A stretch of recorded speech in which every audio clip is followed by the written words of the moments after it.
What if I told you that a certain duchess is charging you $12 for tea that normally costs $3.50? And what if I told you she's not even making it herself? Buckle up, because we're about to spill some serious tea about, well, actual tea. So Meghan Markle launched this fancy tea brand called As Ever, because of course she did. The marketing? Pure poetry. Artisanal this, handcrafted that, luxury experience blah blah blah. But here's where it gets juicy. A brilliant YouTuber called Think Beautiful did some detective work that would make Sherlock Holmes proud. And guess what they found? Meghan's artisanal tea? It's literally just Republic of Tea. You know, the same company that makes those Bridgerton-themed teas for Netflix.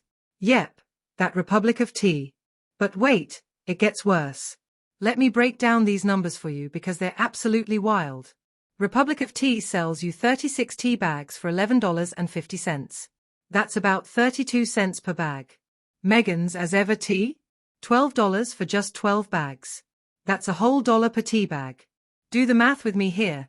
You're paying 3 times more for 1/3 of the quantity. For the exact same tea. This isn't just overpricing, this is highway robbery with a beige aesthetic. But hold on, because it gets even more ridiculous. Remember those fancy flower sprinkles she's selling? The ones that probably make you feel like you're living in some Pinterest fever dream? Those are allegedly just the leftover scraps from tea production. Tea dust, people.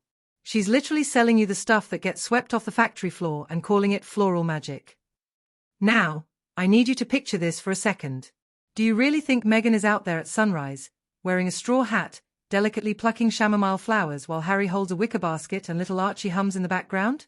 Because that's the vibe she's selling, right? This whole I'm personally crafting your tea experience narrative. The reality?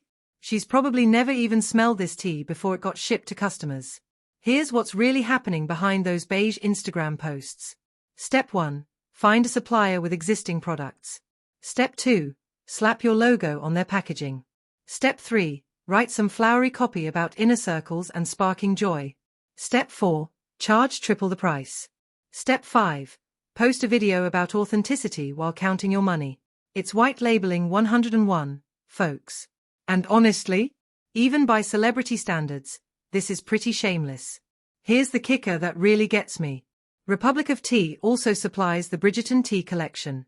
But you know what Bridgerton doesn't do?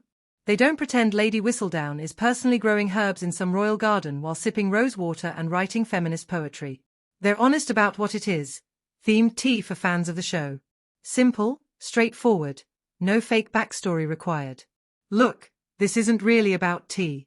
It's about authenticity in an age where everything is branded and repackaged and sold back to us with a story. When Blake Lively launches a hair care line, there's actual product development. There's research, formulation, testing. There's a real story behind the brand. But this?